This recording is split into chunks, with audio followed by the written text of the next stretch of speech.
Hello everybody. Case studies is equals to confusion, not today. इस video के बाद business studies chapter 1 complete revise हो जाएगा। चलो शुरू करते हैं। सो हमारी पहली केस स्टडी की ओर मूव करते हैं। ABC limited is a manufacturing company. The manager plans the production targets, assign works to employees, motivates them to work efficiently and regularly check whether the work is completed on time. The company is also adopting new technology to meet market changes.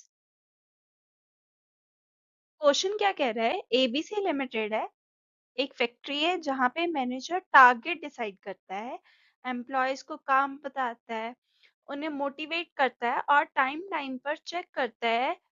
साथ ही new technologies को क्या करता है? Adopt करता है।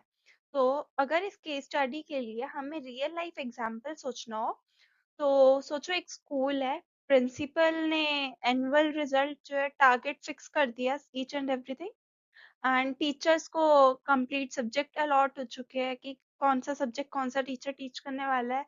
Teacher students को motivate कर रहे हैं, मंथली टेस्ट वगैरह कंडक्ट कर रहे हैं, चेक कर रहे हैं उन्हें, और ऑनलाइन स्मार्ट बोर्ड्स जो है इंट्रोड्यूस किए जाते हैं। तो ये सारा जो कंप्लीट क्या प्रोसेस है, ये मैनेजमेंट ही है एक तरीके से। ओके, तो इसके अंदर क्वेश्चन में क्या पूछ रखा है आपसे कि दो फीचर्स बताओ मैनेजमेंट के जो इस केस स्टडी में हाईलाइट हुए हैं।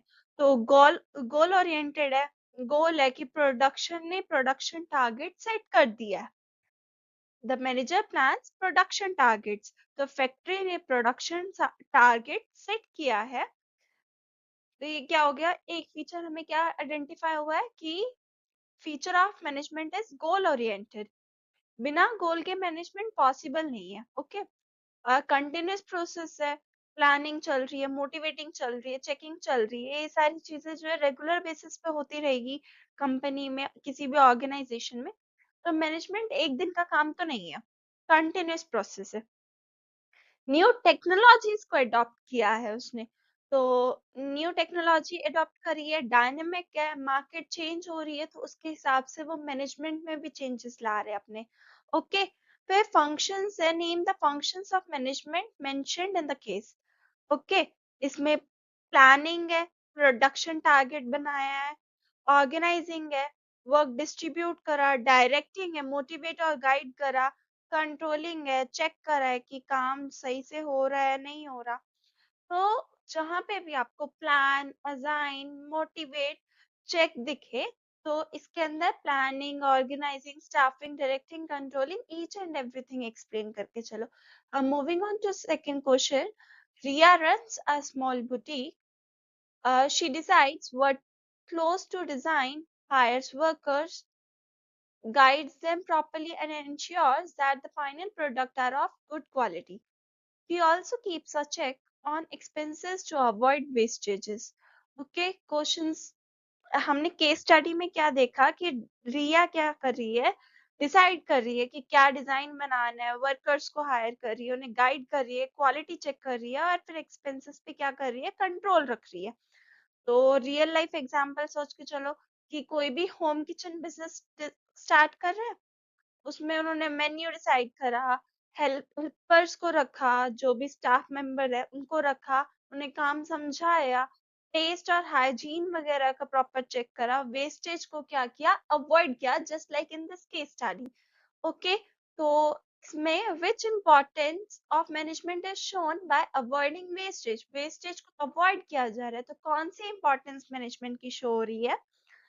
मैनेजमेंट इंक्रीज कर रहा है एफिशिएंसी को। ओके, कम पैसा लगा रहा है, बेस्ट आउटपुट निकालने की कोशिश कर रहा है, तो इसमें क्या है? एफिशिएंट है मैनेजमेंट, ये चीज दिखाई जा रही है, ये इंपॉर्टेंस हो रही है इधर। और which dimension of management is related to guiding workers. आप वर्कर्स को गाइड कर रहे हो, तो मैनेजमेंट ऑफ पीपल है। हमने 3 डायमेंशंस पढ़े हैं ना मैनेजमेंट के, सो इसमें वर्कर्स आ रहे हैं, तो ये कौन सी डायमेंशन होगी? Dimension of management of people. जहां एम्प्लॉयज, मोटिवेशन, गाइडेंस दिखे, तो वहां क्या है? पीपल की मैनेजमेंट है। Okay, moving on to third question. During the pandemic, many companies shifted to work from home. Managers trained employees to use online platforms and modified their working style to continue business operations smoothly. Okay, companies ने work from home start किया, employees को online tool सिखाए, working style change किया। तो हम अपना जो है, हमने तो ये सारी चीजें देखी भी है कि ड्यूरिंग लॉकडाउन क्या हो रहा था, स्कूल्स ऑनलाइन क्लासेस कंडक्ट कर रहे थे, टीचर्स जूम, गूगल मीट पे पढ़ाना सीख रहे थे कि किस तरीके से उसे चलाना है हमें। तो ये टेक्नोलॉजी में उनके चेंज आ रहा था। स्टूडेंट्स जो थे ऑनलाइन एग्जाम्स दे रहे थे अपना। तो इसके अंदर फीचर कौन सा हाईलाइट होके चल रहा है हमारा? मैनेजमेंट क्या है, डायनेमिक है, क्योंकि मैनेजमेंट सिचुएशन के अकॉर्डिंग क्या हुई, चेंज हुई थी एट दैट टाइम। और how does management help organisation in situations? Okay, management का रोल क्या था? मैनेजमेंट ऑर्गेनाइजेशन को चेंज करना सिखाता है कि किस तरीके से आपको चेंज को एक्सेप्ट करना है, मार्केट में सरवाइव करने में हेल्प करता है। और management helps organisation adapt to changing environments. Okay, जो भी एनवायरमेंट चेंजेस आ रहे हैं उसको अडेप्ट करना, कि ऑर्गेनाइजेशंस किस तरीके से अडेप्ट करें, ये मैनेजमेंट हमें सिखाता है। Next question, a well-managed company provides job satisfaction to employees, creates employment opportunities, and supplies quality products to customers. Okay, इस क्वेश्चन में क्या है, एम्प्लॉयज को, कंपनी एम्प्लॉयज को जॉब सेटिस्फेक्शन दे रही है, एम्प्लॉयमेंट क्रिएट कर रही है, कस्टमर्स को क्वालिटी प्रोडक्ट्स दे रही है। इसका रियल लाइफ एग्जांपल अगर उठा के देखें तो जैसे टाटा ग्रुप है, एम्प्लॉयज का वेलफेयर सोच रही है, लार्ज स्केल पे एम्प्लॉयमेंट जनरेट कर रही है, क्वालिटी प्रोडक्ट्स प्रोवाइड कर रही है एट फेयर प्राइसेस। सो इसके अंदर आपको आइडेंटिफाई करने हैं दो social objectives of management. Okay, providing employment, कि एम्प्लॉयमेंट प्रोवाइड कर रहा है, सप्लाई कर रहा है क्वालिटी गुड्स कस्टमर्स को, ठीक है। और how does management help in development of society? Management किस तरीके से जो है सोसाइटी की डेवलपमेंट में हेल्प कर रही है? स्टैंडर्ड ऑफ लिविंग इंप्रूव हो रहा है, इकोनॉमिक डेवलपमेंट होता है, तो management contributes to social welfare and as well as economic growth. Our next case study is XYZ Limited focuses on earning profits, expanding its business, and providing employment opportunities. It also ensures good working conditions and growth opportunities for its employees. इसमें क्या हो रहा है कि company profit earn कर रही है, business expand कर रही है, लोगों को जॉब प्रोवाइड कर रही है, एम्प्लॉयज का ध्यान रख रही है, मतलब कंपनी सिर्फ पैसा नहीं, लोगों और सोसाइटी का भी सोच रही है ना। तो एक प्राइवेट स्कूल का एग्जांपल उठाते हैं इसमें। फीस से क्या कर रहा है स्कूल, प्रॉफिट अर्न कर रहा है, ऑर्गेनाइजेशन सरवाइव कर पा रही है इससे। न्यू ब्रांचेस ओपन कर रहा है, इट मींस दैट ग्रोथ हो रही है। टीचर्स को जॉब प्रोवाइड हो रही है, सोशल ऑब्जेक्टिव फुलफिल हो रहा है। प्रमोशन एंड इंक्रीमेंट हो रहा है, it means that personal objective भी हो रहा है। तो इसमें क्वेश्चन में क्या पूछा है कि कौन कौन से ऑब्जेक्टिव्स इस केस स्टडीज में हमने डिस्कस करे इस केस स्टडी में। तो ऑर्गेनाइजेशनल ऑब्जेक्टिव है, क्योंकि प्रॉफिट एंड ग्रोथ की बात हो रही है, earning profits, expanding it's business. Okay, second social objective है, एम्प्लॉयमेंट अपॉर्चुनिटीज आ रही है। Third one is personal objective भी इसमें डिस्कस है, एम्प्लॉय सैलरी, ग्रोथ, सेटिस्फेक्शन, ये तीनों चीजों का डिस्कशन हुआ है। जहां प्रॉफिट, एम्प्लॉयज, सोसाइटी तीनों दिख जाए तो हमें तीनों ऑब्जेक्टिव्स को एक्सप्लेन करके चलना है।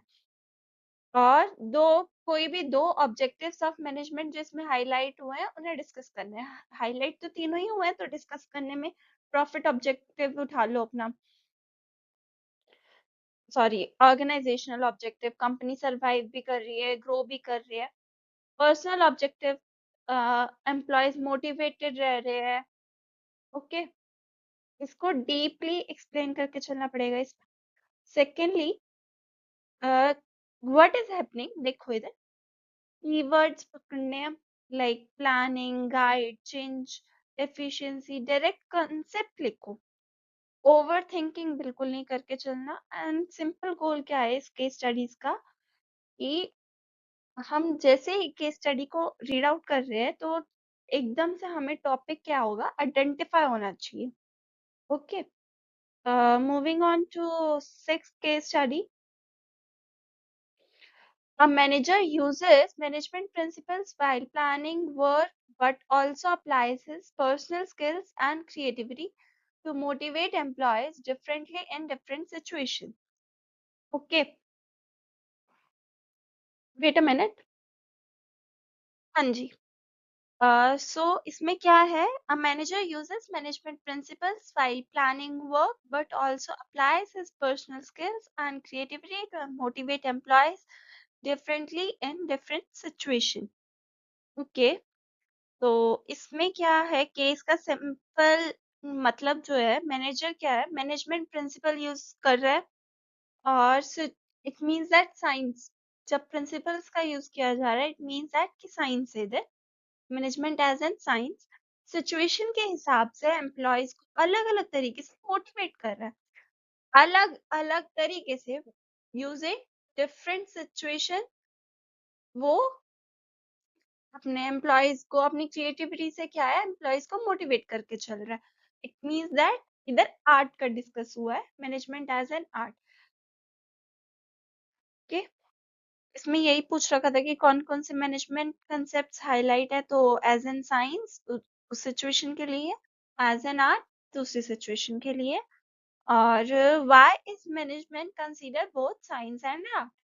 साइंस क्यों है? बिकॉज इसमें प्रिंसिपल है, प्रिंसिपल्स बेस्ड है, सिस्टमैटिक नॉलेज है। आर्ट क्यों है? पर्सनल स्किल्स है, एक्सपीरियंस एंड क्रिएटिविटी रिक्वायर्ड है। मैनेजमेंट जो है दोनों चीज है, साइंस भी है और आर्ट भी है। Okay, our seventh question is, in an organization the board of directors sets policies, department heads implement these plans, and supervisors ensures that workers perform their task properly. तो इसमें 3 लेवल्स ऑफ मैनेजमेंट हमें बताना है। Board of directors क्या कर रहे हैं? Policies बना रहे हैं। डिपार्टमेंट हेड क्या कर रहे हैं? प्लान इम्प्लीमेंट कर रहे हैं। सुपरवाइजर्स क्या कर रहे हैं? वर्क को गाइड कर रहे हैं, सॉरी वर्कर्स को गाइड करके चल रहे हैं। जस्ट लाइक स्कूल में क्या होता है, प्रिंसिपल स्कूल पॉलिसीज देखता है, एचओडी डिपार्टमेंट क्या करता है, सिलेबस प्लानिंग वगैरह करता है, क्लास टीचर डेली टीचिंग कर रहा है, डिसिप्लिन देख रहा है और सारी चीजों को इंश्योर करके चल रहा है कि प्रॉपर टास्क वगैरह हमारे कंप्लीट हो रहे हैं या नहीं हो रहे। सो टॉप लेवल इसमें हमें तीनों लेवल्स बताने हैं ना मैनेजमेंट के। तो टॉप लेवल में कौन है? Board of directors. Middle level में कौन है? Department heads. लोअर लेवल में कौन है? सुपरवाइजर है। इनको आइडेंटिफाई करके थोड़ा थोड़ा नेक्स्ट क्वेश्चन में जो है पूछ भी रखा है, state one functions of each level. तो मिडिल लेवल का, सॉरी टॉप लेवल का क्या हो गया? Goals and policies banana. Middle का क्या हो गया? प्लान्स इंप्लीमेंट करना। लोअर का क्या हो गया? डे टू डे सुपरविजन करना। जो भी पॉलिसीज बनेंगी वो कौन बनाएगा? Top level. इम्प्लीमेंटेशन का होगा मिडिल लेवल पे, सुपरविजन का होगा लोअर लेवल पे। इसके आप फंक्शंस बता रहे हो, साथ में एग्जांपल्स भी दो। Okay, next question. Different departments of ABC Limited work independently, but the managers ensures that all departments work together smoothly to achieve organizational goals. Okay, departments अलग अलग काम कर रहे हैं, मैनेजर इंश्योर कर रहा है कि सब मिलकर एक गोल के लिए काम करे। ओके, लाइक एनुअल फंक्शन है, उसमें dance team, decoration team, sound team, अगर इनके बीच में कोऑर्डिनेशन ना हो तो सारी चीजें जो है मिक्सअप हो जाएगी और बिल्कुल ही बेकार हो जाएगा सब कुछ। बट अगर कोऑर्डिनेशन मेंटेन रहते हैं इन सभी में तो क्या होगा? हमारा इवेंट सक्सेसफुल हो जाएगा। ऐसे ही ऑर्गेनाइजेशन में हो रहा है कि सारे डिपार्टमेंट्स अलग अलग काम कर रहे हैं और मैनेजर इंश्योर कर रहा है कि वो एक ही गोल के लिए काम करे, कि हमारा ऑर्गेनाइजेशनल गोल स्मूथली अचीव हो जाए। ठीक है, तो इसमें कौन सा कंसेप्ट हमें पता चल रहा है कि कोऑर्डिनेशन की बात हो रही है। इसके फीचर्स बताने कोऑर्डिनेशन के, तो इंटीग्रेट कर रहा है ग्रुप एफर्ट्स को, इंश्योर कर रहा है यूनिटी ऑफ एक्शन। इसका कीवर्ड याद रखना, working together smoothly to achieve organisational goal. Working together smoothly, ये हमारा कीवर्ड, ध्यान रखना इसे।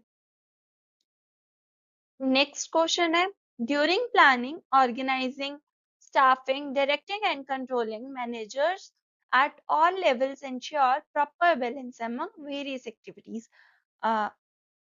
इसमें केस में क्या कह रहा है कि planning, organising, staffing, directing and controlling हर स्टेज पे कोऑर्डिनेशन हो रहा है, प्रॉपर बैलेंस आ रहा है। इट मींस दैट कोऑर्डिनेशन हो रहा है। उसने डायरेक्टली नहीं बोला कि कोऑर्डिनेशन मेंटेन है, उसने कहा प्रॉपर बैलेंस है सारी एक्टिविटीज में। इट मींस दैट हमें आइडेंटिफाई करना है कि क्या कोऑर्डिनेशन है। फिर आगे क्वेश्चन में क्या पूछा है आपसे कि why is coordination called the essence of management. हमने एग्जांपल लिया था जब हमने वीडियो डिस्कस करा था, चैप्टर कंप्लीट डिस्कस किया था, तो शादी का एग्जांपल लिया था। प्लानिंग, हम बजट प्लान कर रहे हैं, ऑर्गेनाइज कर रहे हैं सारी चीजों को, और स्टाफिंग में कैटरिंग, वेन्यू वगैरह, यहाँ पे सारी चीजों में स्टाफिंग वगैरह कर रहे हैं, और डायरेक्ट कर रहे हैं, स्टाफ को इंस्ट्रक्शंस दे रहे हैं, controlling, time and quality check हो रहा है, सब जगह कोऑर्डिनेशन जरूरी है। ओके, एसेंस ऑफ मैनेजमेंट क्यों है कोऑर्डिनेशन? कोऑर्डिनेशन सब फंक्शंस को क्योंकि जोड़ कर रखता है। ओके, इसलिए एसेंस है मैनेजमेंट का। और इसके कैरेक्टरिस्टिक्स क्या रहेंगे कोऑर्डिनेशन की, कि कंटिन्यूस प्रोसेस है, चलता रहता है मैंने कंपनी ऑर्गेनाइजेशंस में, ऑल परवेसिव है, हर लेवल पे हमें चाहिए, हर जगह पे चाहिए। तो coordination binds all functions of management. Okay, एक टिप प्रोवाइड करूंगी इसमें मैं आपको, कि केस स्टडी जब भी आप सॉल्व करोगे तो कभी भी पूरी एक साथ मत पढ़ो, पहले क्वेश्चन को पढ़ो, समझ आ जाता है कि क्या ढूंढना है, फिर केस स्टडीज में कीवर्ड्स को भी अंडरलाइन करके चलो, जो आपको मेन कीवर्ड दिख रहे हैं, क्योंकि आपको डायरेक्टली तो दिया नहीं होगा कि किस रिलेटेड है, कौन सा टॉपिक है। आप कीवर्ड्स को अंडरलाइन करो, profit, motivate, supervise, change, coordinate, इस तरीके से आपको जो कीवर्ड्स मिलते हैं उन्हें अंडरलाइन करो। फिर डायरेक्ट कंसेप्ट मत लिखो, मतलब पहले जो है एक रियल लाइफ एग्जांपल अपने माइंड में सेट करके चलो कि हाँ हाँ, कि ऐसे ऐसे सिचुएशन इधर है, ऐसे हमने अपनी सिचुएशन माइंड अप करी है, और दोनों सिमिलर आ रही है, उसके अकॉर्डिंग आप अपने कंसेप्ट को डायरेक्टली लिखो कि क्या कंसेप्ट है। स्टोरीज को रिपीट मत करो, स्टोरीज मत बनाओ, क्वेश्चन समझो, कीवर्ड्स पकड़ो और कंसेप्ट लिखो। ओके,